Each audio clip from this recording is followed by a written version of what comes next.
All right. You know what it is. It's your boy Linky Links. And this is the man, Damion.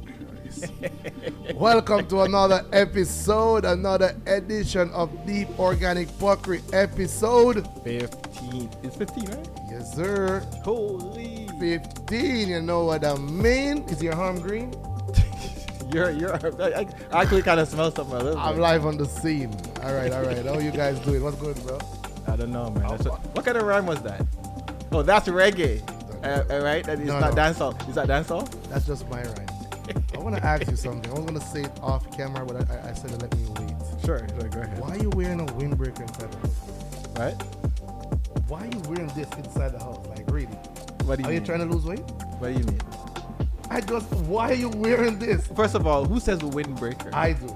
The windbreaker. Why are you wearing that? It's not a windbreaker, bro. What is it? It's fashion over style. Jesus. You don't remember Bogle? You remember him? That's fashion over style, bro. That's what you do. It's my chrome hearts, bro. Don't violate. No, me. you need to stop, bro. It's chrome hearts. You need to stop. It's chrome hearts. Just so you you used know. to wear your short shorts. Now you're wearing like jackets inside the studio. Like, you need to Chrome stop hearts. this, bro. It's chrome hearts. Stop hating. Jesus Christ. Shout out to our brother Chris Strikes, who's not with us on this episode. You know what I mean?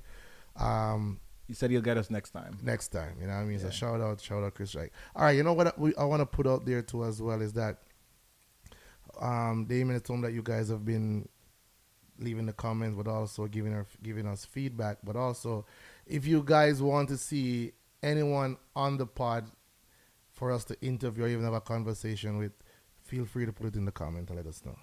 Yes, and also Ricky. You remember Ricky? That is the paper. So Ricky just messaged me and asked me and saying, Ricky said, "Listen, Maroons were slaves."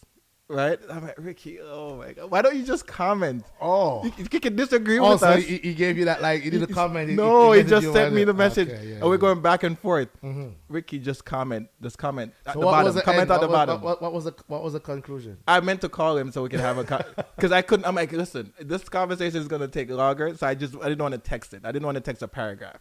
So I said, I was gonna call him, but I got busy. So, but I'm gonna call you, Ricky. I'm gonna call you. We have to talk about this. Yep. Ricky says the word maroon means ex-slaves. I'm like, okay, go off Wikipedia. You can't go off Wikipedia, bro. Jesus, why not? You can't go off Wikipedia. All right. Wikipedia is sometimes correct, Yep. but Wikipedia is not facts. Like you? Right? Yeah, like me. Like me. So there are different narratives when it comes to maroons. Okay. Right? But I don't want to get back into that. But Please. Ricky, we'll talk.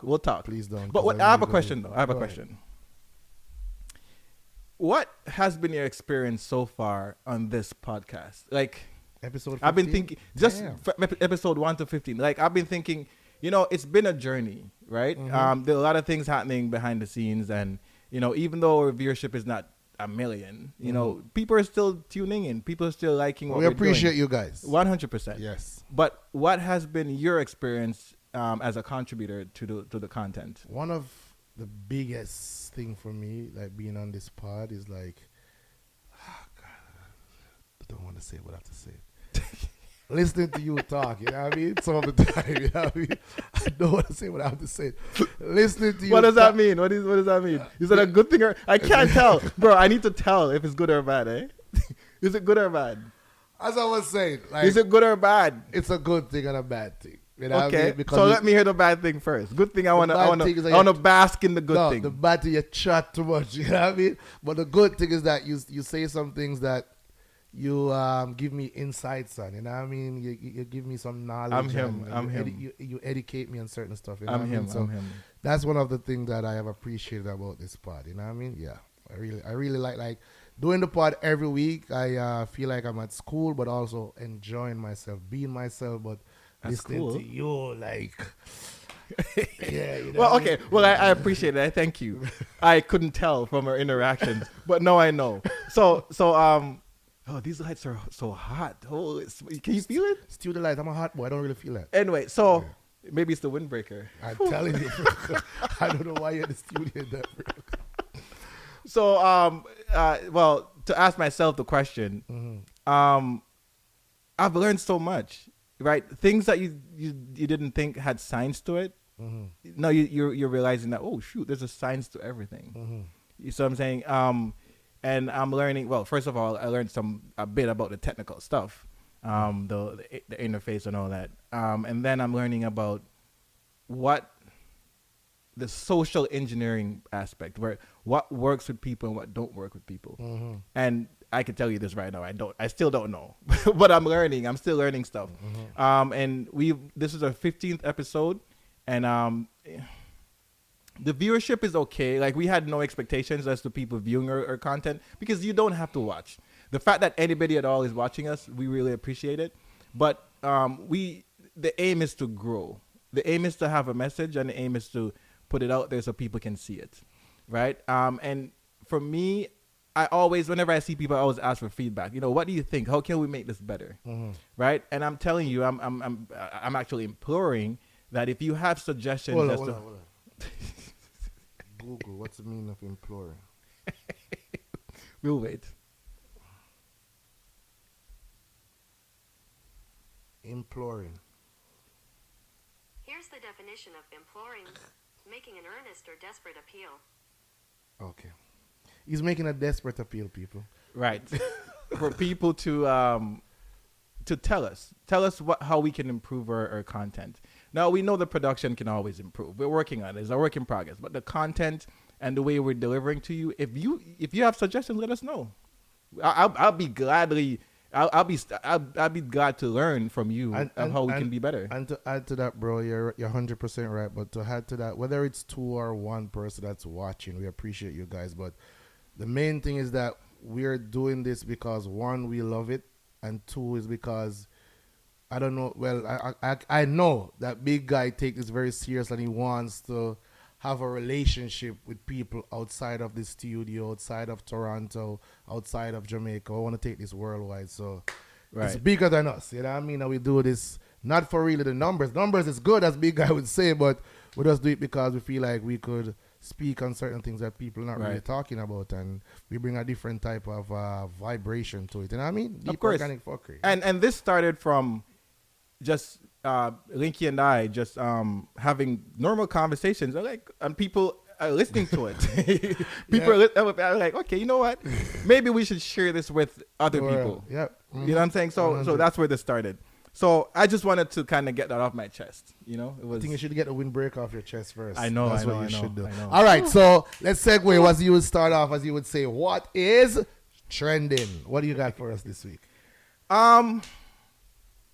So with a heavy heart, I'll talk about the most heinous thing that's happening in the world. And I'm going to preface this by saying this gives us an insight as to how us as human beings are. We're not ready. And I keep talking about these things day in, day out, about how fickle we are as people. And this shows it. Now, I don't know the full extent of this whole thing. I don't know the full extent of the historical relationship between these two places. I can't even say 2 countries. But I do know that majority of what's going on, and I'll tell you what it is in a minute, but I just want to preface, majority of what's going on is based in ideologies. It's just a difference in the way people think about things, right? And I'm talking about the war in Israel/Palestine, right? I was watching a 5-minute video, and it's showing me fathers, I don't know if it's a father or whomever, running with their daughter, little girl. I don't know if she was dead or not, but she was hurt, right? I also saw a couple of videos of people with babies just taking them to the ambulance. I saw videos of older people just, you know what I mean? And I heard stories of people getting raped and pillaged, and I saw a video of a whole apartment building just crumbling to the ground after being hit with a missile, right? And I don't know what the solution is, because if I did, I wouldn't be here. I'd probably be in some important job. But I do know that this is wrong. It's wrong on both sides, right? I have no skin in the game. I'm a black man. We have our own struggles, you know what I mean? And nobody talks about it really, you know what I mean? We do have people dying also in our race and in our communities. But we're not talking about that now. We're talking about what's in the news, what's trending. And so we have no skin in the game. We're black men just trying to have an opinion. But I do know that this is evil. It's evil on both sides. And Who started the war? who started the war? Yeah. Do you have any background? Because I never, I saw some clippings, but I never really went in and did my research in terms of. Okay, so from what? Big guy, please, please.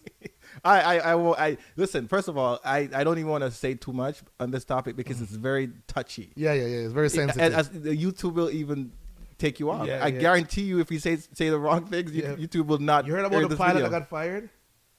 Who? A pilot from Air Canada. No. So he posted some stuff on his social media about Palestine, and basically rooting for Palestine. I don't want to get it. Basically some political shit. Right, they and that's fired what him. I'm saying. They fired That's what I'm him. saying because the slightest little thing you say, it becomes anti-Semitic, right? I don't even know what that means really, but I don't want to be under that category, under that label, because I'm not really and truly, right? I don't have a skin in the game, as I said earlier. But based on the little that I know, don't know the full story. There's obviously way more information that we need to gather. But based on what I know is that the people from Palestine, Palestine is considered a country by those people, right? But Palestine is not recognized by most countries in the UN, right? I think it's like 100 and...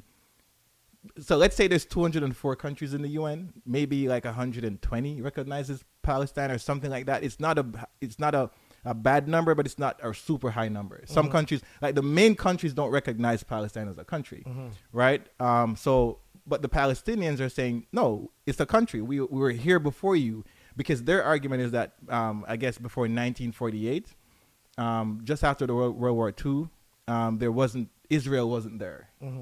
Right, and then because of the powers to be, the Britons, the US's, the whomever, they basically implemented Israel in that space, and the Palestinians are saying, "No, this is our space. You can't take the space." So, because the powers to be are more powerful than those people's voices, I guess they got their way, right, and they got to take over that space. So Israel became a country, Right. And it was recognized by more. Israel is recognized by over 200 countries in the UN, right? So at this point, the Palestinians are mad. So there are people in Palestine who say, you know what? Okay, what's a good resolution to this issue? Let's form a government. Let's have conversations on both sides and come to some kind of agreement, right? So they've agreed on this little place called the Gaza, not Waterford, the Gaza Strip, right? So in the Gaza, there's over 2 million people. I think it's the most populated. The most densely populated area in the world, the Gaza Strip. Yeah, that little place. I think it has over 2 million people in there. Damn, that's a lot. That's So, like Jamaica. Yeah, right, and it's way smaller. So, I think the governance of that place, I think it's twofold, right? I think there's like a party. I think it's called PLO or something. It's like an official party, and they're the ones who are claiming to be government there. But then there's this group called Hamas. Yes. Right, and Hamas is saying, you guys are too soft. You don't have our best interests at heart. You're politicians. We're fighting for freedom. So Hamas is having a different approach. So this particular incident that's happening was started by that group, Hamas. Right. So they went into Israel and they killed some people, and Israel is saying, what? You can't do that to us. We're big bad Israel. So now they're retaliating. Yeah, so a lot of people are saying that Hamas is at fault right now, and Hamas is cruel and they're killing off little babies and stuff like that. But what the news shows is that it shows the people in Israel. Is the people that you saw with the baby, was it in Israel or in Palestine? I think that was in Palestine. That was in Palestine, right? Yeah. So I think most of the stuff that I saw was in Palestine, where the babies, I think I saw a guy had a baby rocking the baby, but the baby was actually dead. Yeah. That was in Palestine. I think I saw that. Yeah, that was in Palestine? I don't know where that was. That's what I saw. But I'd assume it was in Palestine because of the way it was done. Because Israel is more developed than Palestine because they have more resources, right? So I think it would have been a different case if it was an Israeli person, but I don't know. I don't know. But whatever it is, and this is what I'm saying, I don't have a skin in the game. Wherever it was, it's a bad thing. It is. Palestine or Israel, if you're killing babies, you're killing old. Like, come on now, bro. Come on now. So it was in Israel. So I'm just reading something from Sean King. He said the NFL is choosing to host moments of silence for Israel at the start of every game this weekend started tonight. Yeah, and I won't comment on those things because this is what's going to get us taken down off YouTube. So those things I won't comment. I'll just do the general overview of what's going on. But again, you know, it's just, to me, it's unbearable. You know what I mean? When I see stuff like this, you know, I just don't understand how one moment we're such loving human beings and the next moment we're just tyrants. And then the next thing said at least 11 United Nations employees have been killed in Israel airstrikes in Gaza since the weekend. The UN said Wednesday, even as it called for emergency funding to continue humanitarian work in the embattled Palestine. So basically they're saying the UN staffers killed in Gaza as the organization called for emergency. So yeah, and that's what I'm saying. So like I guess when you declare a war, the rules are different. You see what I mean? Yeah. So justice is done in a different way because the rules of war, the rules of engagement are different from the so-called everyday rules, right? So it's a different ball game. You know what I mean? I just, for me, I don't understand it. I just don't understand it. I don't understand, and rightfully so. I'm not a part of it, so I wouldn't be able to fully, because this is obviously a lot of emotions, right? People have. It's one thing I could tell you. You know, I was reading this book, Robert Greene, The Laws of Human Nature, right?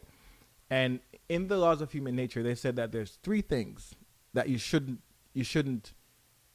Three, I guess you could call them dispositions that you shouldn't put people against, right? One is to make someone feel stupid.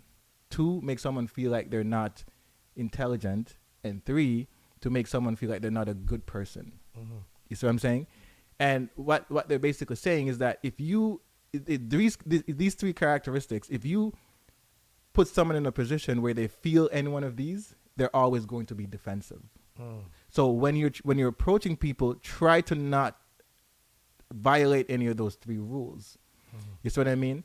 And I say that to say this. People attach their identities to certain things. And once you attach your identity to certain things, then you become dangerous. You see what I'm saying? Like, whomever, both sides, Israelis and Palestinians, they've attached their identities to those ideologies, whatever they stand for, right? If Israelis are saying that we're Jewish people and you're hating Jews or whatever it is, Palestinians are saying that, no, you guys are just greedy people who are trying to exert power on us. And whatever the identities are, and we're Muslims and you guys are Jewish and we're hating each other, whatever the ideologies are, if you're attaching your identity to that, then you become uber dangerous. And I think that's what's happening. And you've seen it with ISIS. You've seen it with Hezbollah. You've seen it with what's the people in Afghanistan that were suppressing the woman. They're still there. Taliban. You see, it's the same ideology, the same kind of mindset. You've seen it with Christians too. Back in the days, the Crusades, right? People attach themselves to these ideologies and they become what they call ideologues. You see, once you become an ideologue, where you're not thinking for yourself, the ideology is driving you, that's what causes these things. So what do you call guys that wear tight shirt like yourself? Sexy. What else am I supposed to call them? Oh my God. So you think that is And I'm not calling no guy sexy, pause. I'm just saying myself. Do you think that is deep, organic, or phuckery? Bro, that's super deep. Super deep. But the fact that kids are dying and people are dying, that's fuckery, bro. That's not supposed to happen. I can't say it's not supposed to happen because evil exists. We know. You know what I mean? But, you know, I just feel I'm hurt. And I don't watch news because of these reasons. But because of what's going on, I have to pay attention. Right. But I don't like watching news because of that. You see what I mean? And there's an age-old question, philosophical question. It's kind of a theological question too, that says, does evil exist because does evil exist? The existence of evil, is it that because God is not all good, or is that evil exists because God doesn't care? Right? So basically people are saying, if you are all good, then evil shouldn't be existing because you're almighty also. Right?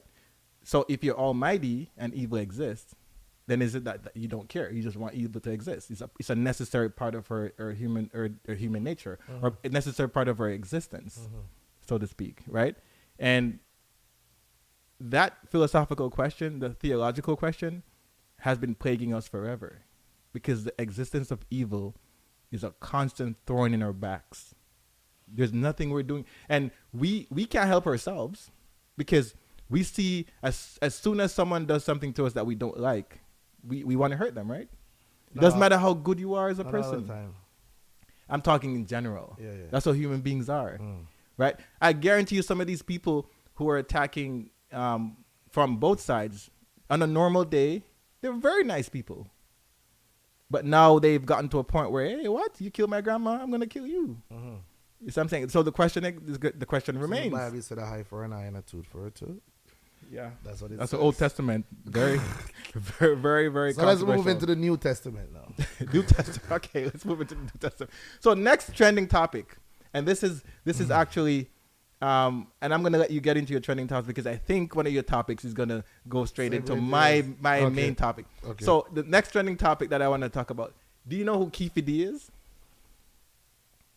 The alleged guy that killed Tupac. Well, he didn't kill Tupac. He was in the car. It's the guy who killed Tupac. That's his uncle. That's the guy's one uncle. that actually killed Tupac. He died. He's dead. Orlando Baby Lane Anderson, right? He said he's dead. Right. Now, so just so you know, they've arrested Keefe D, who allegedly he knows about Tupac's murder. So he was like, he was in the vehicle actually. Right. So he was a part of the murder. Like he's one who handed the shooter the gun. What do they call that? Accessory. Yeah. Like, so basically you're going to get charged as same as the murder, because you're in the car. Right. You handed the man the gun. You did everything. So you're a part of the murder. So he's been charged with that. And so now we're waiting for the trial to start or whatever. But when I was seeing it, because I saw it the first time maybe like last week. Was it last week or the week before? Whenever it was. I thought it was a joke. You know why I thought it was a joke? Why? Keefe D has been talking about this for at least 2 years. He wrote a book. He was on Black TV. He was on The Art of Dialogue. He was on all these things talking about the exact same thing. Why now? I almost bit the mic because I'm so annoyed. Why now? Why are you arresting him now? He's been talking about this forever. They're going to say, oh, we're waiting until we got enough evidence. This happened 25 years ago. This happened. They gathered more evidence. I've seen news clippings where it's saying that they had evidence 2 months after the murder happened. The exact same things that he's talking about now, they knew that 2 months after. Because he died in September. So they knew that in, October and November. And I heard that he has been telling on himself for quite a while. That's what I'm trying to tell you. The man's been talking about this. Nobody believes him. And no, that's not that nobody believes him.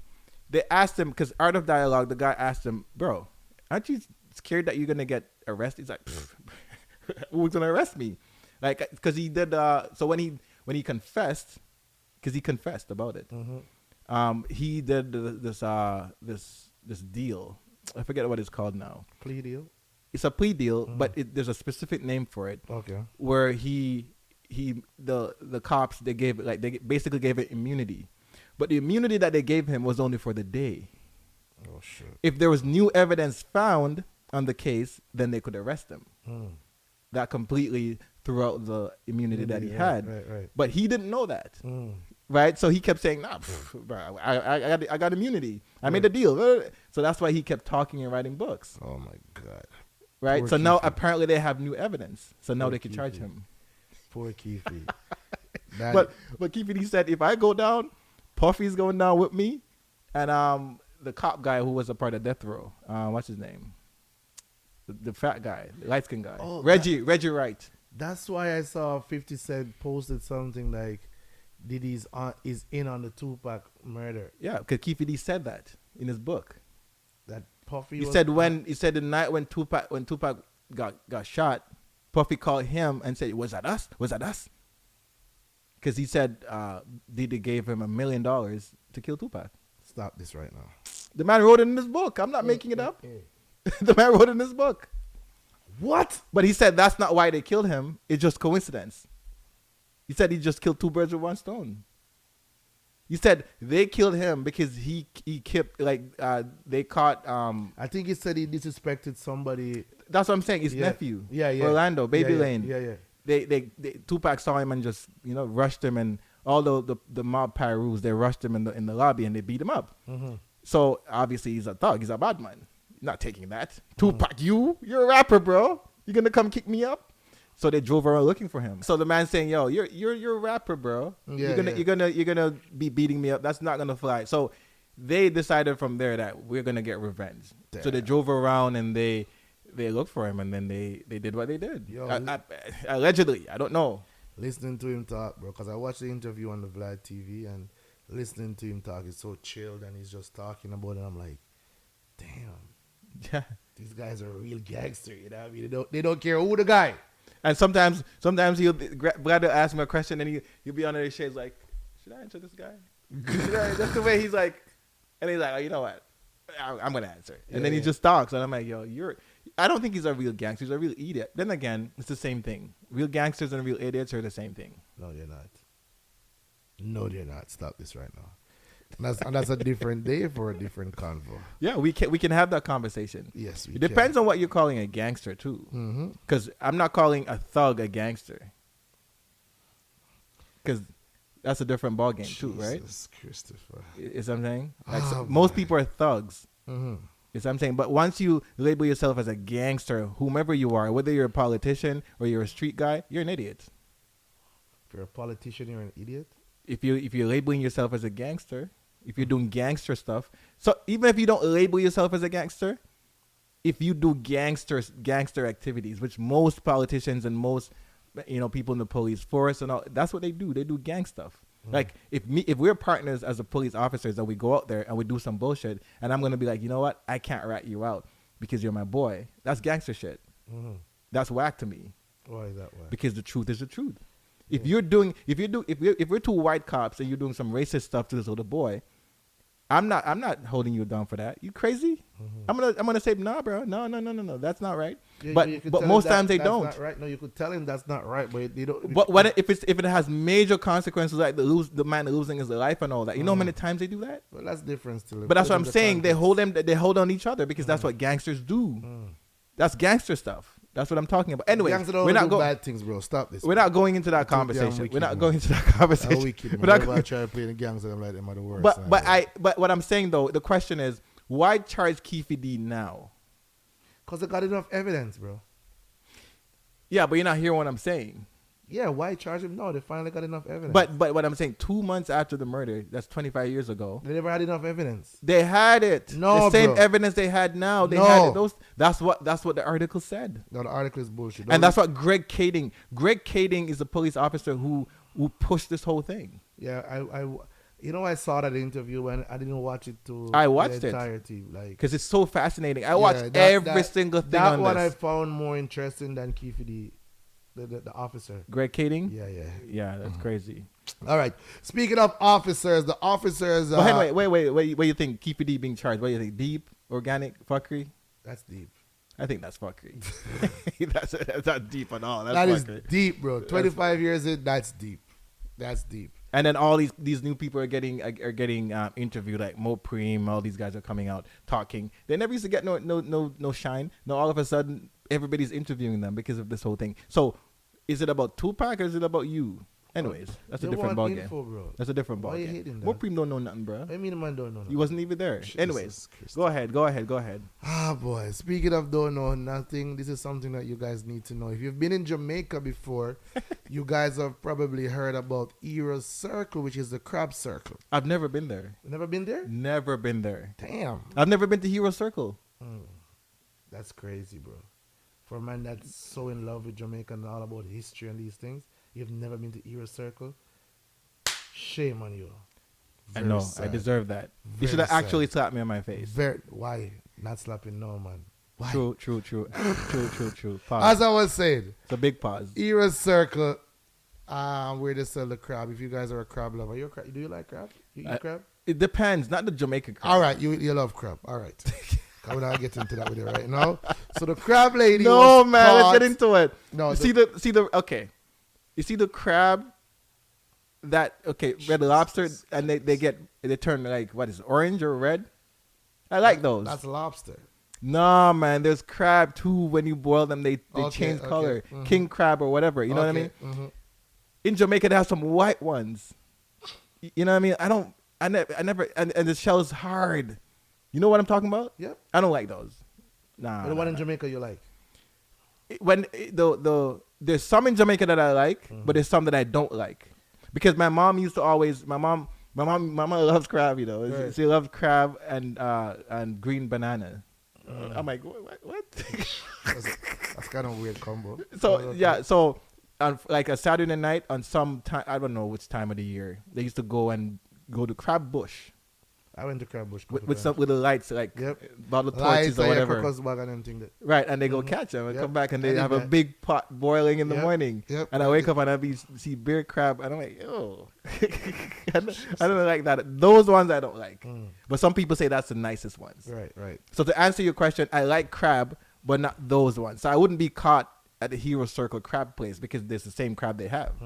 So that wouldn't catch me. So, Era Circle, a lady by the name of Alice, which is well known. You know what I mean? Her The sweetest crab over there. Her crab tastes real nice, I heard. You know what I mean? She was caught on camera taking a dump in a bucket.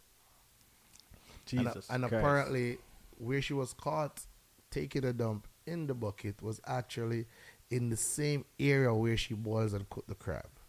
So, you guys have been eating dump crab. Stop this. So, if you've eaten from Alice, Jesus. As I was saying, so they caught Alice. Someone video, another vendor actually video and sent it out there to the public, and she has been getting like who the informer or the poor? What if you want to call her an informer, but I will call her a hero. The whistleblower. I will call her a hero. Okay, fine. You The know what I hero. mean? Yeah. She getting death threats or Alice? Both of them. So what is Alice getting death threats for? Because what she did was wrong. And not- people probably like, holy, I came to her. I bought crab from her. And she never washed her hand at all when she took the dump, right? So people are just going off saying that, what? So she came out today. That's She crazy. came out today and did she did a public apology. How can you apologize? What did she say? I'm sorry? Um, How can you say you're sorry for taking a dump? You know, I'm sure she knows better. Well, obviously she did because I heard this wasn't the first Her time. apology had to be wicked. It's a wicked one, right? Wicked one what? Because what are you going to say? You're sorry? I'm trying to find That's it not for you. enough. No, that's what she said. Especially if I actually. bought some crab. Bro, listen, I left from Canada, that 4-hour trip, endure all the nonsense on the plane, and I can't wait to go to Hero Circle to go buy some crab, and I go there and I bought some Pooh Crab from Alice, and you're going to say you're sorry? All right, this is what Alice said.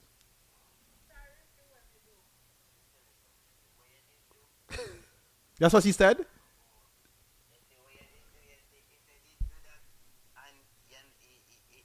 Put it on the mic. They can't hear it. They can't hear that. They They're not can going hear- to. they'll No, hear they it. can't. No, they can't. All right. That's was- all she said? No, they cut it. They cut it and they edited it. She probably said more things, right? But she said that, right? And She didn't even say it in English. bro, she's speaking Jamaican, bro. What's But the wrong? most you can do is say it in English so people know that you're formal. Oh my God. Well, Sorry for what I do. yeah. Stop it. Stop what? She's sorry, bro. Do you Nah, think nah. Do you think she's sorry she got caught, or she's sorry that? On a serious note, though, Mm-hmm. on a serious note, bro, that's crazy, though. It's crazy. You know what? It shows that I guess you're not doing anything wrong until you get caught. Yeah. You see what I'm saying? Because I'm sure Alice has been doing this for years. Mm. This is what she does. Mm. And then, nobody really knows that's what's going on. Because I don't think because the crab smells a certain way to begin with when you're boiling a crab. So if someone's taking a dump close to the crab and you go there, you're not going to really be able to decipher the smell because it's going to be a smelly place. You know what I'm saying? Right. So I'm sure she's been doing that. But if she takes a dump there, I don't think she would leave the bucket. no, I'm not talking about leaving. But if you take Okay. a dump, it's gonna smell. It don't matter if you leave the bucket there or not. Right. You see what I'm saying? So I'm sure it's something that she's been doing. It's not the first time. But the audacity to think that you can get away with it. Mm. That's what's concerning me, because I'm sure Alice is not the only person doing wrong things. Because we can talk about poo, but then we can talk about people who are just peeing and thinking it's a normal thing. Just pee and come back. Not washing their hands. So but are there washrooms there? That's what I was about to say. Public health got involved, and they shut it down, the entire Euro Circle and the Right. whole crab business, because there was no public washroom there. But there's a public washroom across the street where she could have went. Okay, so this is the thing, and this is what, and I know you guys are gonna say that I'm always negative towards Jamaica. It's not about it being negative towards Jamaica. It's about, sometimes I wonder the people who are making decisions what they think about. You see what I'm saying? So like, if you're creating, because I've never been to Hero Circle, so I don't know the setup of it, but I can just imagine, because I've seen Fate's Pen. You know Fate's Pen? Right. Fate's Pen is a similar thing where if you're, as a tourist, you're passing to go to Ochi or wherever, Montego Bay, and you pull over to Fate's Pen. It's kind of off the street. It's kind of like a crescent, and they have like little traditional shops, and they do roast yams, saltfish, just things that are very traditional to Jamaica, right? And you pull off over there, and as a tourist, you get to sense the true Jamaican food, right? That's what's going on. But then when you go to Fate's Pen, you see that there's no sanitary setup. There's no washrooms. There's nowhere for people to go pee. So there is.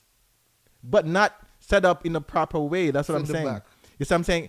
You need to have, over here, if you go to any jerk fest or any event that's happening, you see they have potties, right? They have potty, because that's something that you need to have. To have that event, or to have that area set up for anything, there's certain things that you have to pass before you can do it. Right. In Jamaica, we need to enforce those things more. And this is where I'm wondering, what are the leaders thinking? Because now we have, back in the days, in the 70s and 80s and even 90s, we weren't as connected as we are today. Today, we're very connected. You don't have to go very far to get information. So even as a leader, you can see what other countries are doing to make them successful when they're doing certain things. You can follow and say, okay, you're doing that. Okay, let's do it over here. Enforce proper sanitary things. I think they weren't really having them on their IQ like that. They weren't. But then you have this. You know what I mean? So I think this one kind of blew up big time. That's so gross, because bro. it went viral. You know It's what I mean? disgusting. So gross. It is very terrible. It's very awful. And Very gross. I feel sorry for the other vendors that So now they can't eat. right now they can't make any money. That's you know what I'm saying. I mean? And they're going to shut it down. The lady that took the video, I was looking for it just now. She made a video saying that people are sending her death threats and she's not being able to make any money now, and it's rough on her, and the whole 9 yards. So Set up a GoFundMe. that's what they did. Yeah, set up a because what she did was noble. You see what I'm saying? So she shouldn't be penalized for it. But yeah, So the government Alice is facing 1 year in jail or 18,000 and 18K fined. and And so she's gonna go to jail for sure. yeah, A year? that was a next convo too. They were like, damn, a year. I don't know. Like I get it, but this is more of a moral thing than I think she a should civil just get thing. a fine. Yeah, that's what I'm saying. It's more of a moral thing than a civil thing. Like it's more like, bro, you can't do that. You know what I mean? You're serving people, you're deceiving people. Mm-hmm. But a year, Yeah, I don't know, bro. I don't know a year in jail. I think that's a little bit excessive. it is. It's a little bit excessive. It but is. bro, Deep organic fuckery. Which one? organic. But it's fucking too. Organic and fuckery. I think that's the biggest fuckery ever. Yeah, the next thing that's gonna happen in Jamaica is we need customer service training in Jamaica. Don't worry, I'm coming with an agency. Well, good luck on that. They'll probably kick your ass out. Oh, hey, crazy. Pause. Kick your ass. Anyways, go. Gotta know what you're All right, saying. let's get into your thing right now. What? You want me to My get into top? my next No, topic? yeah, go your topic, bro. All right, which one you want me to get into? The girl that Bro, you have go. I have three. Which one? You want me to get into the girl, or you want me to get into the one that's been celibate? You can get into girls all you want. That has nothing to do with me. But what I'm saying is, go into the topics that you have. Okay, all right. So, all right, let's get into this one real quick. And yeah, I like when you kind of put us on get into the girl. I like that one there, yeah. Of course, do your thing. So, a friend of mine, actually a family member of mine, she was dating this guy for 7 months. Wait, hold on. You, talk about the your brethren first, and then talk about that. That's what I'm telling you. Oh, you are. Bro. I ask you. Jesus, Christopher, Father God, help me. All right, as I was saying, a friend of mine has been celibate for 7 months. You know what I mean? He went through Voluntary or involuntary? Voluntary. So he went through a spiritual journey. You know what I mean? Decided to find himself, cleanse his mind, his heart, his soul. You know what I mean? He was struggling from a childhood trauma, and throughout his years living in his 20s and his 30s, he was doing some crazy shit. You know what I mean? Was trying to avoid what he went through, not think about it, drinking, smoking, sexing a lot of females, doing all type of crap. You know what I mean? So he actually found himself right now in terms of he's more conscious. He has somewhat gotten over the childhood trauma, and he's on a journey right now, and he has been celibate for 7 months. And I spoke about it on the show on Tuesday night, and people were coming for him. A lot of ladies were like, "No, you're lying, or you're damaged goods." 7 months is not even a long time. It is, bro. Have you been celibate for 7 months? In my life? What are you talking about? Since you were sexually active. Have I been celibate for 7 months? Yes. I'd have to think about it. Exactly. That's my point. The fact that you have to think about it, I have to think about it. that mean that it was... See, but there's involuntary celibacy and there's voluntary celibacy. So it depends. Like, he's volunteering. Why everything has to be technical with you, bro? Because just call a spade a spade. How is it technical? Decide not to have sex for so 7 months. And you said it is voluntary. Okay. Exactly. So we are going to voluntary. But it is involuntary celibacy too. Jesus Because there's some man who can't get girl. No, we're not talking about that. But I'm just saying, though. We're not. That's a different convo. You go through a dry spell. That's a different convo. You have been in the streets, and this is the hardest part too. It's hard when you can't get a girl and you can't have sex for 7 months. But when you have been getting girls and you've been having sex on a regular, and you could pick she, you know, it's a do your thing and you do your thing. Right. You know? And you decide to say, yo, listen, I'm not about that life anymore. Let me find myself. Like, this is not right. You know what I mean? What I'm doing, the way I'm living is not right. That, I think, is like, that's very deep. And the fact that you can find yourself and say, oh, shit. 'Cause I think one of the hardest things for us as men is the flesh to resist. You know what's so funny? I'm going to make a comment on it, but I kind of want you to get into the back end of the story. Okay. So, the front end of the story is... back end of the story. So the front end of the story is like, we spoke about it on the first week of on my show, and then the second week he decided to talk about it again, saying that childhood trauma. So I asked him, and he said what the trauma was, right? Yeah, what the trauma was. So I asked him what the trauma was, and he said he got molested when he was young. You know what I mean? As a young, but probably 10 or so. By a man, right? By a man, right? So he told his dad about it. His dad never believed him.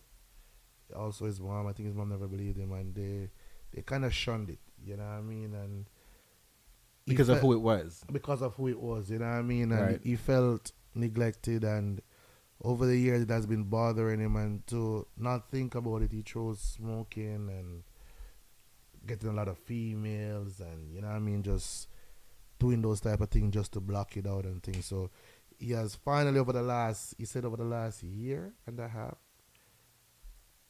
a year, because he has a mushroom company right now that he's doing his thing in Jamaica, and somebody introduced him to the what's the name Psychedelics. of it? The psychedelics with the mushroom, and he's in a better space right now. You know what I mean? And the fact that he came out and he spoke on that, I gave him. Yeah, it was hard for me, and it wasn't even me that it happened to. You know what I mean? Right. I hope you supported him, right? Because that's what he's looking for. You know what I mean? In situations like this, sometimes just listening is enough. You know what I mean? You don't even have to say anything. But one important thing that I took from that whole thing, that whole experience, is that two things actually. So one, closer to home, in our black community, we experience a lot of mental health. A lot of mental health that we don't necessarily know how to deal with. Yep. And you said something mad important, and it's something I want to touch on a little bit later in our conversation. But he said he was drinking, smoking, and just womanizing, so to speak, right? And all that for him was just an attempt to get over trauma that he's dealing with, right? Because according to psychology, and this is the way psychologists deal with it, if you have an issue that you get anxious over, so to speak, you know, whenever you think about it or whenever something occurred to remind you of it, if that happens to you after 18 months at the time of the occurrence, that means you're experiencing trauma, right? It's something that you probably need more professional help with, right? So a lot of us, we do a lot of things, and the reason behind it is trauma, and we just don't know how to deal with it. Yep. So we try to find outlets. Yep. You see what I mean? So that's one thing that I get from this.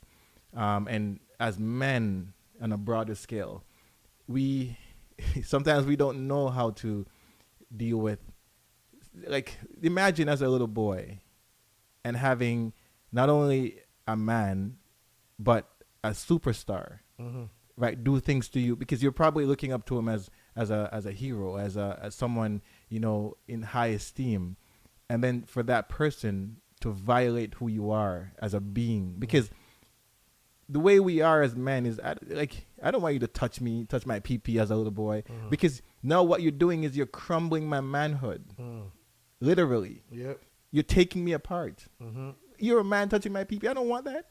Even And I can't do anything about it. Leg or any part of you in a sexual Right. way. Yep. But so now the people that I look up to, right, who's supposed to be my rock, I go to them and I say, listen, this is what happened to me. And they're saying, boy, go sit down. Can you imagine?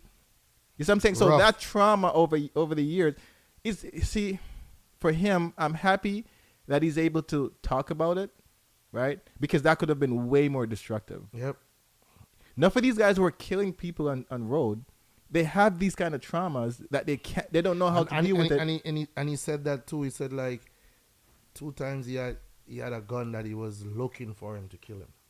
Right. And that's what I'm trying to tell you. It turns into those things. Like, this is actually a very, very serious thing, right? Which is why anything you're doing, it's always good to approach that thing with a trauma-informed perspective. A trauma-informed perspective is a perspective where you're thinking, I'm driving, you know, this asshole just cut me off, right?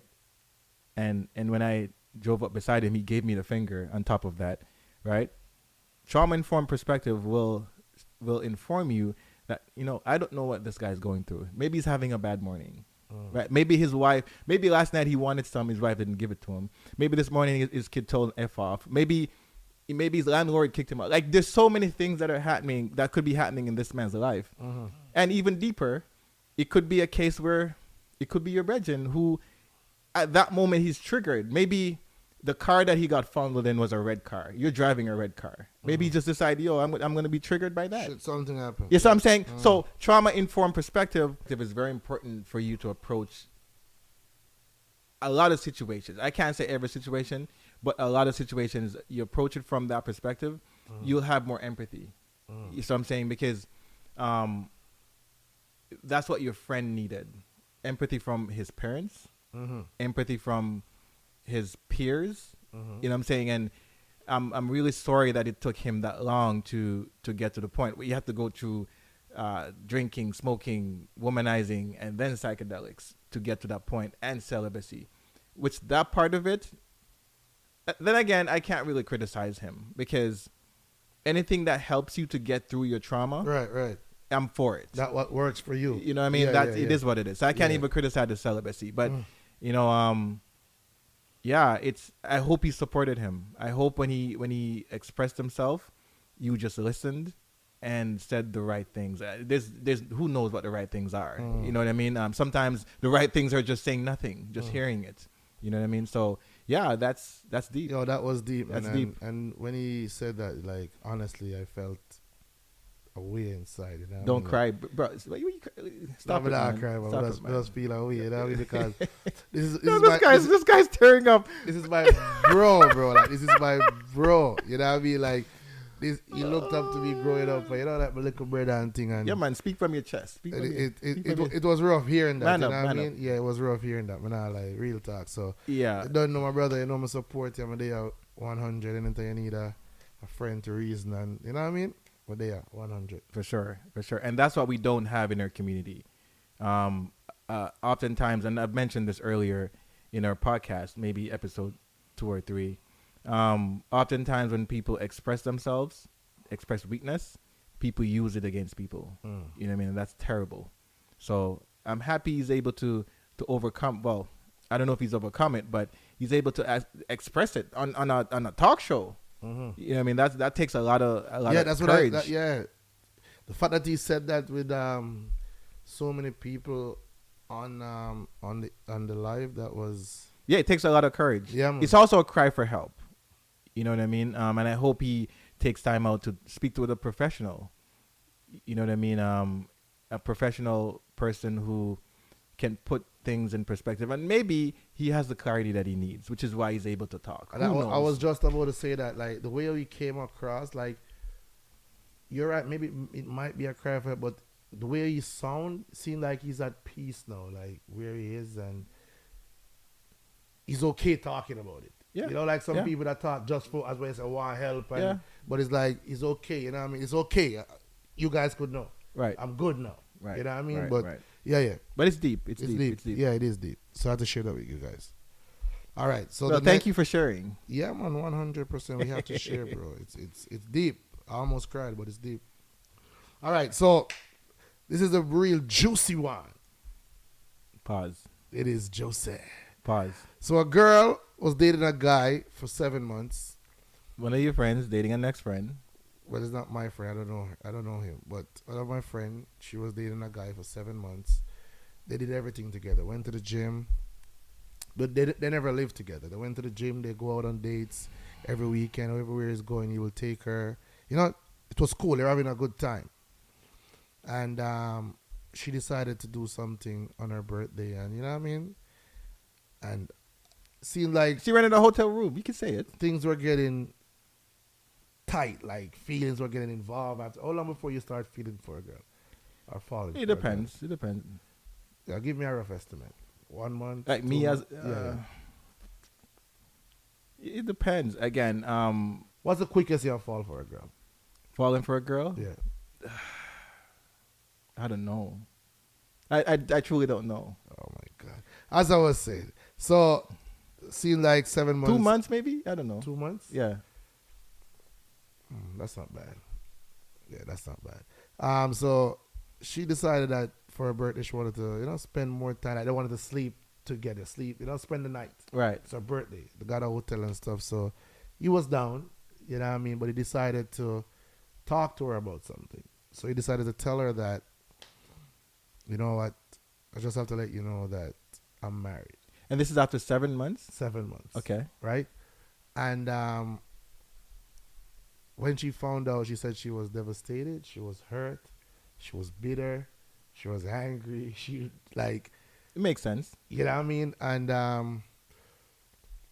to put things into context, which when she told me that, I was like, his wife was basically the wife that helped him to get his papers. So that's here? Here. It's here, right? And in her eyesight, based upon how she described the wife, she says the wife is huge. Fat. Okay. The wife is a 3 in her eyes. You know what I mean? And Scale of 1 to 10, she's a 3? she's a 3. Oh, And the guy... So what is she? She says she's an 8. You think she's a 8? No, she looks good. She looks good. Is she a 8? She's a 7. So the guy, she said the guy is proper. The guy is fit. What is he? She said he's a 10. That's what she said. He's a 10? Yeah. Works out, body's intact, he's cute, blah, blah, blah. But I don't know that girl. No, you don't know her. But is he talking about me? No, stop this. I know, exactly. I'll roll my eyes too. All right. So she said that, and she's like, F that if he's just there to get his papers. He never told me. And I am not that type of woman to be a side Oh, chick. so that was his excuse. Well, that was it. That he's saying it wasn't really an excuse, but he told her the reason why he got married. Okay. But they live together. Him and his wife. Right, live right, together. right. The vehicle that he drives belongs to his wife. Right. And stuff like that. Right. So this is where the story went from 0 to 100 real quick. Right. She turned up at the wife's and the husband's house. Toxic. Boop, boop, boop. Boop, boop, boop.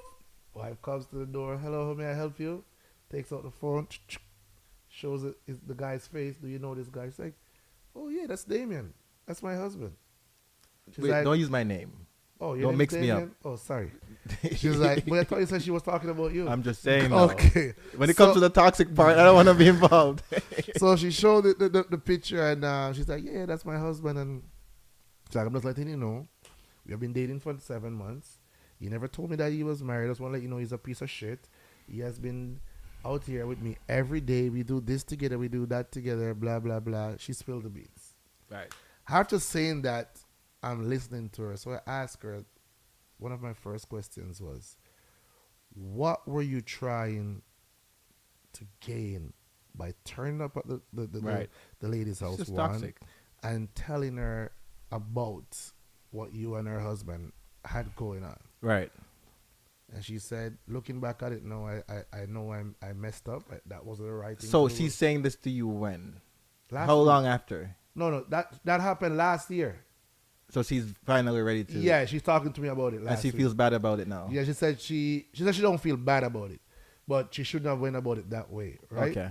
She doesn't feel bad because she said she was hurt, and this guy deceived her. He perceived to be like this good guy was all about her. She was like really into him because they were doing everything together, and there's no way she would have thought that this guy was married and lived with his wife.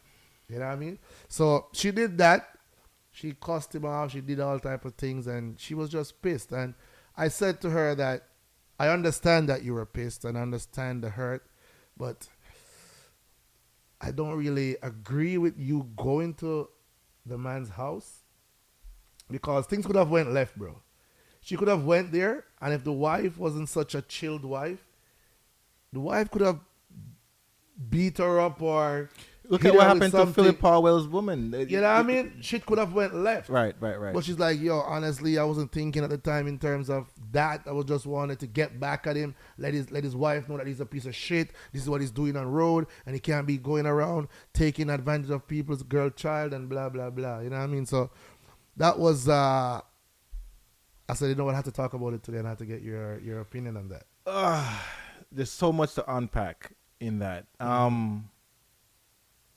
So let me preface by saying deceiving people is never the right thing to do. Mm-hmm. Right? When you deceive someone, essentially what you're doing is you're pulling the rug from under their feet. Is what I'm saying. So people's worlds, and remember the 3 tenets that I I labeled earlier about, one about people's autonomy, just people feeling like they're in control of things, right? A part of us feeling like we're in control is by owning the information that we have. You see what I'm saying? So when someone tells you something, you build on those facts, right? And that becomes a part of you. When you find out that the facts that you're building yourself on are not true, right? Especially if it's maybe the facts that there was, maybe you really checked for her. No, but maybe this is really this is what I'm saying. But I'm just talking about deception on a whole, right? So I'm saying the facts that you're building your world on, if you find out it's not true, especially, it was deliberately fed to you in an erroneous way, then when that's removed, it could turn your world upside down. So it's never a good thing to deceive someone, because you're doing way more than just telling a lie, right? There's a lot going on there. So I'm never, I've learned that over the years. I've lied to people, and I've seen the things, the repercussions of me deceiving the person, and I could tell it's not a good thing. It's not a good feeling when someone just completely turn your world upside down. So from that perspective, he's totally wrong, right? You can't do that. You know what I mean? I think it would have been a better approach, and this is maturity too. You know what I mean? It depends Exactly. on how I old you said are. that too. Like, it's a part of growing up. You know Yeah. what I mean? Sometimes you're in a space at an age you do some dumb shit. You know what I mean? Right, and not even age, just where you're at in your life. You know what I mean? Like you probably just went, and this is a fact. Like, and women should know this. He could probably truly be in a situation that he's not happy with. And I said that to her. You see what I'm saying? And he met her, and because of his circumstances, he's like, just being a man, I'm gonna kill it or whatever. But then when he started talking to her, he's like, oh shoot, I actually like her. You know what I mean? And then he started falling for her. Now, given the situation that he's in, and given how because usually when men start out by saying, I'm just gonna take a kill, they don't tell you everything about themselves. No one does. Why would you do that? I don't know you like that. Not even a woman tells everything. Right. About I don't know you like that. So I'm gonna start off. I'm not gonna tell you anything. And maybe he's thinking after a while that, oh shoot, I actually like her. Right. And now he's deciding, you know what? I'm gonna tell her. But bro, the big thing about that, and correct me if I'm wrong, men don't normally come clean like that. It like you have to basically catch them. Exactly. And Right. for him to come clean and probably have to say, yo, I really I fall for this girl. I'm gonna check for her. And he probably thought she could handle it, right? And obviously she couldn't. And maybe maybe as from a man. I know what you're saying, and you're right. But him doing that for 7 months is a good while. Maybe if he did it earlier, it would have made a difference. I don't know, but 7 months is a good while. But that's why I say you made a very valid point where you probably just say, you know what? But just go through the motion. Get a Yeah. That happens. Into place That happens. Let That happens. two flex go out and then realize that this girl is. That happens. You know what I mean? Which is why I've learned over time that doesn't matter how awkward the truth is, just say it. You never know. Like, and sometimes whatever your truth is might not be what someone else can work with, but it is what it is. You have to. It's better than down the line someone finds out something like, oh my God, I should have just said that, because it's just not gonna be a nice situation. And I have respect. You're probably gonna disagree, but I have respect for Michael Blackson. Michael Blackson, what did he do? Because he said he was tired of cheating. And So what? He just tell his girl that he just cannot sleep with one woman, and they came to an agreement for him to sleep with one woman every month. She allows him to have sex with another woman. But you see, that kind of stuff to me is pretentious. This is why it's pretentious. You say you can't sleep with one woman, right? But then you come to an agreement. Your wife is telling you, okay, you can sleep with another woman once per month, right? You're still making a compromise. Because in my head, when I'm thinking I can't be with one person, what that means to me is whenever I see someone that I'm attracted to, I want to have sex with them. So by you saying I'm going to come to an agreement with my wife to do one person per month. It's not his wife. Girlfriend, whatever. Girlfriend. To do one person per month, right? That's you sacrificing something. So why couldn't you just sacrifice with her? No, because he just can't sleep with one girl. But so let's so look you're at gonna the sleep? but look at the bigger picture though. He's being truthful to her, telling her. No, he's not. Yes, he is. So what I'm saying though, Linky, is that you're compromising to. She has a choice to leave. You're agreeing. No, she has a choice to leave. But listen to what I'm saying now. Mm-hmm. You're agreeing to sleep with one woman per month. Okay. And if you violate other than his girl. right, and if you violate that, then she's gonna be offended. Yeah. Right? And now it can't be still that puts you in a box. This is what I'm saying. It puts you in a box because it's not what you want. Because what you really want is freedom to do whatever you want to do. No, You're making a compromise because you think that gives you some control. No. Yes, that's what it is. No, because no. you're still not getting what you want. No. Because who says that you're going to see one girl per month that you like? No. You have to understand. You have to listen when he talks. I don't think you have listened and heard the conversation. I haven't heard the comment, but I'm going off based on what you said. Okay, so let me give you some. But I know those conversations though. Yeah. So Michael Blackson, he's still in the box, right? So, and again, I'll repeat myself. You know, it's whenever a man is saying he can't sleep with one woman, he just wants to be free. He wants a chance to go out there and whomever he's attracted to, whomever he likes, and he wants to have an opportunity with them. He wants to do what he can. But also, but by he saying wants his relationship though. yeah, but what that's what I'm saying. So by saying that you are only going to do this once per month, right? If you have a month where you have two people that you're attracted to, two people that you like, I would want to sleep with, you can't do two because your wife is going to be offended. That's you making a sacrifice. So what I'm saying is the reason why I'm describing this as pretentious is because if you're going to make a sacrifice with one girl per month, you can make a sacrifice for your wife, for your relationship, for your girlfriend. You see what I'm saying? And you're just telling me that you just want to have your own way by oh yeah, so we're going to make a compromise. That's not a compromise, brother. She don't want that. You want that. It's not a compromise. No. She wants. He said they have done threesomes together. You know what I mean? And she enjoyed girls and stuff like that.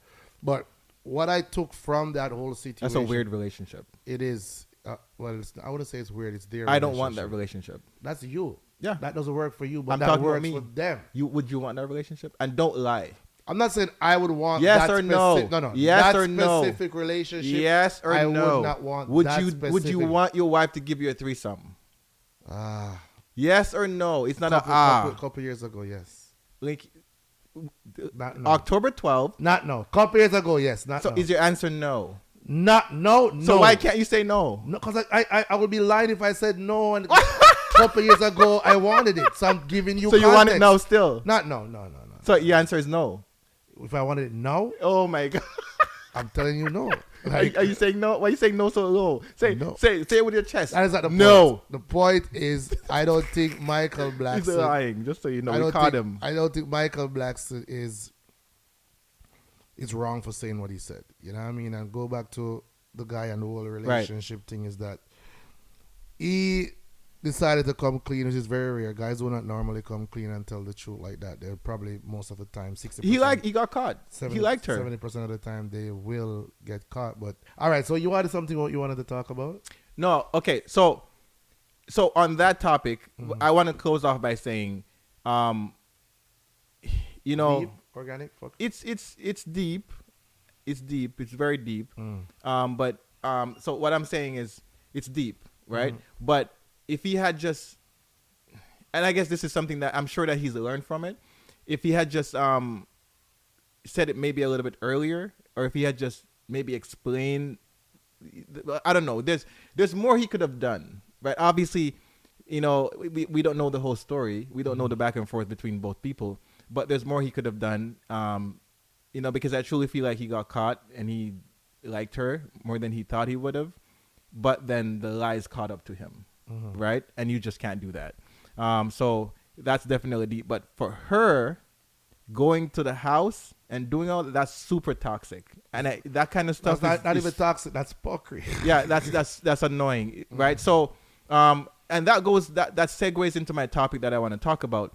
And last week, and by the way, before I even go into that topic, we mentioned last week that we're going to talk about why Jamaicans can't access the beaches. Well, some beaches in Jamaica. So we're gonna wait until Chris Strikes come back because that's really his topic, and then we'll talk about that, right? So I know we promised that last week, but bear with us. We'll go back to it When the strikes is here. Yeah. But I did also talk about my sister, right? And I don't know if she wants me to talk about her business, but it's the same man thing where someone like she's married obviously and she's having issues in her marriage and it's just unfortunate because I was there when they got married, right? I like the guy. He's a good guy. He's a cool guy, and they're going through their rough times or whatever, and it just made me think, as men, and obviously I'm a man, so Really? so I'm also talking about myself. So as men, and last week I rose the question, why like what's the problem?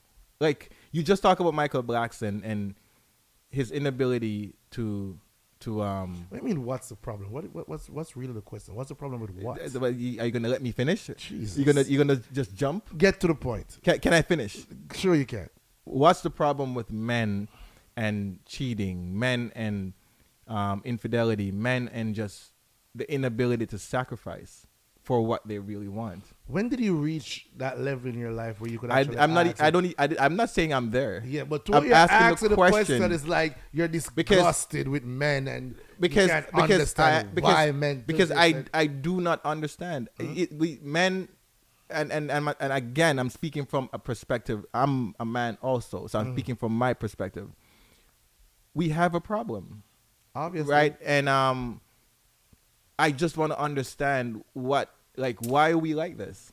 Again, not all men are like that. We're generalizing. Come on. But I'm just telling you, not all men. Because for us, for me and you, we grew up in a culture. No, you know what? That's not even an excuse. And I'm going to stop you right there. Okay, go ahead. Because the Jamaican culture is not even an excuse. Because I spoke to this guy, and he's not from our culture. Not our environment. Let's put but that. even then, I spoke to this guy. He's not from our environment. He's not from our culture. Completely different race and everything. And he told me that he's been married to his wife, I want to say 32 years. But don't quote me on that. But it's a super long time. Almost older than me.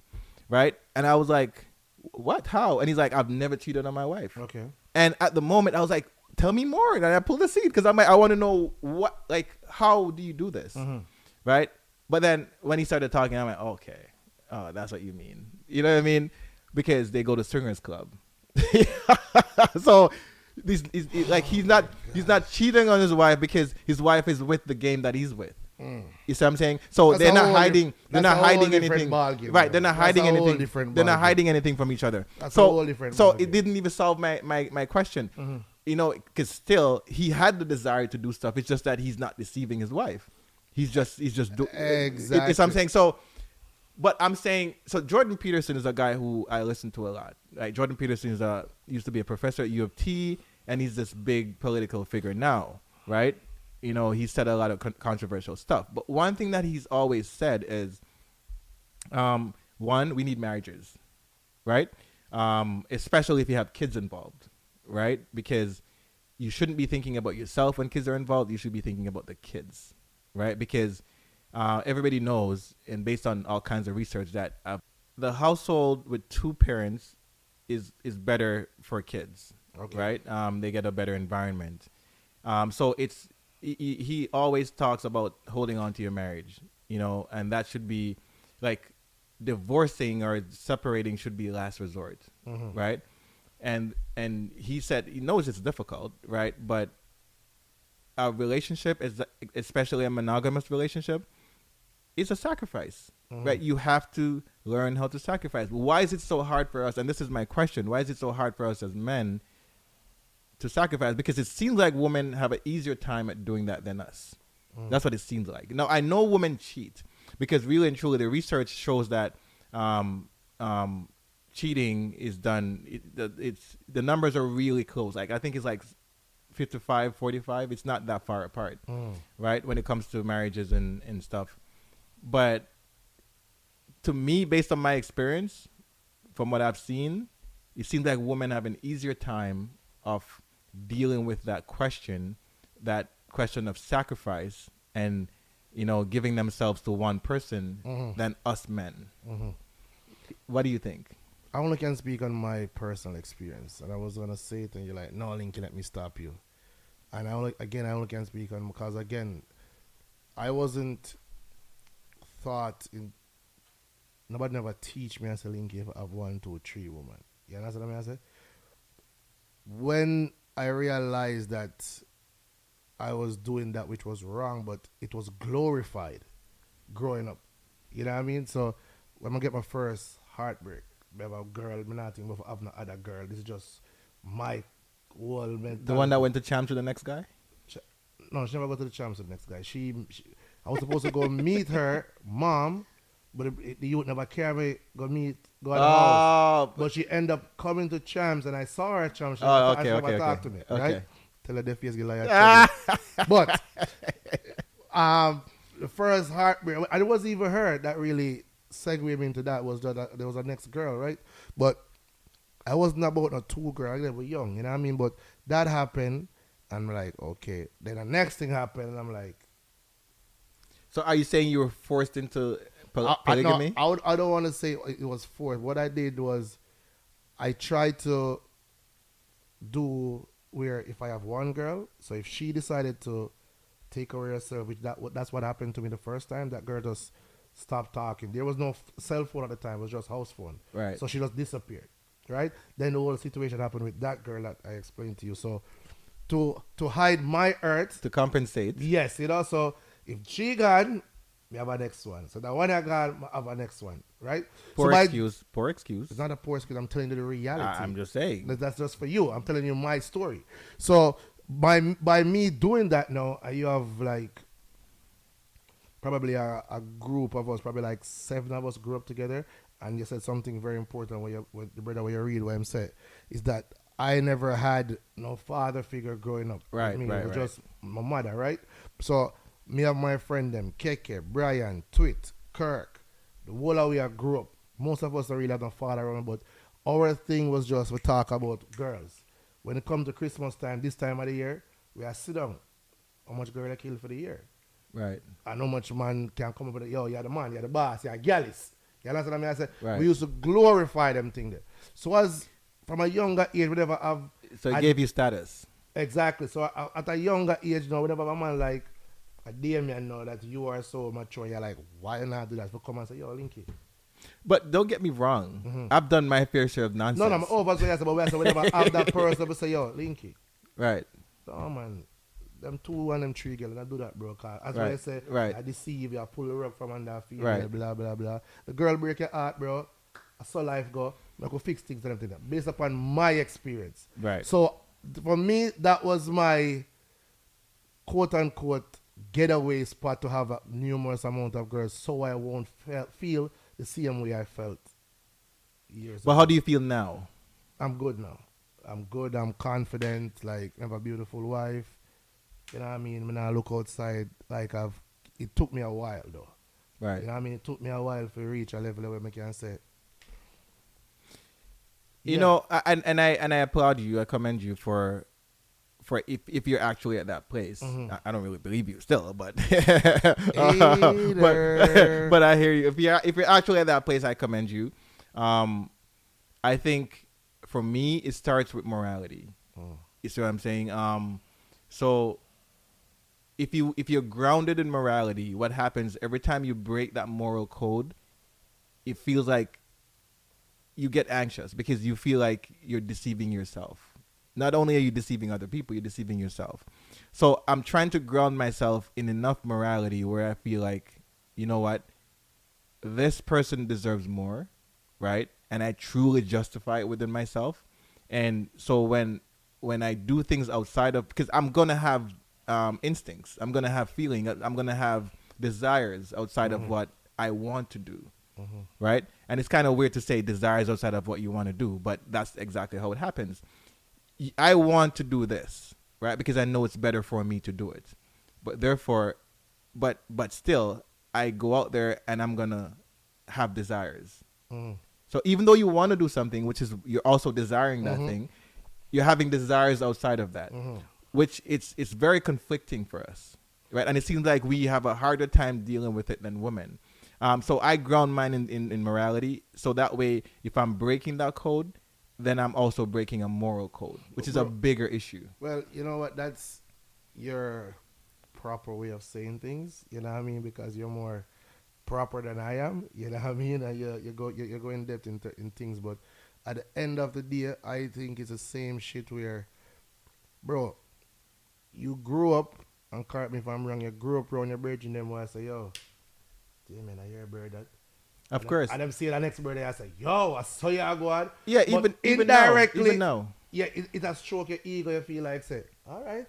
That's the thing to do. Yeah, you know what I mean? Exactly. You have 3 sexy girl and your friend them aside. But even then, you get into these toxic situations. No, you're right. But I'm saying, big guy, we don't know about you, but I never had that one person for pull me. But what I'm saying is you don't need a person. No, the situation itself. No. So when 2 girls are fighting over you, right, that's toxic. So I'm saying that's a situation that should tell you that maybe I'm not doing something right. But again, bro, the situation should tell you. But again, growing up, you don't want to come like a youth grew up and say, P gonna fire and everything there. So we grew up with that mindset where we think that, and when our friend them say, yo, 2, 3 girls, they glorify that. You know what I mean? Right. But for me, I never had that man. Or even a woman. You never had that man? Or a woman, like a mother or father. Crazy. I believe what you want to say. A mother or father figure for say, yo, Dwayne, what you do? No, my son, don't do that, blah, blah, blah. So we were somewhat in the streets and, we are glorified with time. You know what I mean? So that's just where I'm coming from. But I would love to get, like, deep more into that reason here because there's so much to unpack and talk about. But you know what we should do? Okay. Again, and I know last week we said we're going to do a part 2 of that conversation. We're going to do a part 2 of this. We're going to start off with this, our Chris Tracks. But this is the thing, though. We need to have a female's perspective. True. So for the next Tell show the that we're going to... comment in the comments. For sure, 100%. But for the next show, I promise to bring a female on, and I'm going to bring up this topic again. Because I want to hear her perspective. I want her to tell you what she thinks. Right? So... It was a pretty insightful conversation. But also too, bro, we have to you guys tell us who you like to see on the show as well. Yes, please. Yeah. And come on now, comment. Don't be scared. Like no comment is wrong, right? You can tell us what you think about. Or if I'm wrong about something, let me know. I'd be glad to know that someone's actually listening and regurgitating what I'm saying, or criticizing what I'm saying. I'm okay with that. You know what I mean? So please comment.